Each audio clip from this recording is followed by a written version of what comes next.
Giboire, mon beau Giboire, dis-moi que Nantes a les plus beaux immeubles. À chaque voyage à Nantes, on a l'impression que les immeubles poussent comme des champignons, de toutes les formes, de toutes les couleurs.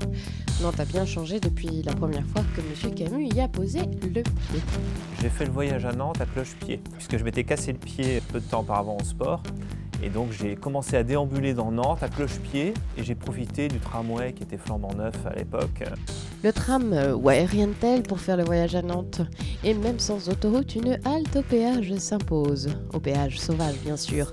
L'œuvre est en bois, mais pas le chèque. Le groupe Giboire s'est engagé dans cette manifestation. C'est pas une habitude chez nous, mais celle-là avait du sens pour nous parce que d'abord nous travaillons sur les grands projets urbains de Nantes et de Saint-Nazaire. Et puis au-delà de ça, on est souvent amené finalement avec les urbanistes, les architectes, à réfléchir à la question comment on construit la ville de demain, notamment par rapport à son fleuve.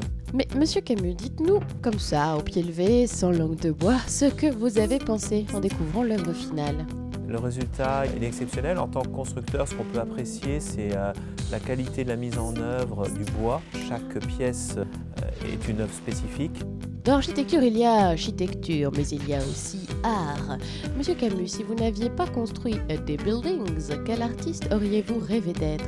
Si j'avais été un artiste, c'est un designer qui s'appelle Flaminio Bertoni, qui est un sculpteur, un peintre, et qui a créé notamment la Citroën DS. Il a quelque part représenté dans sa forme plastique quelque chose du génie français.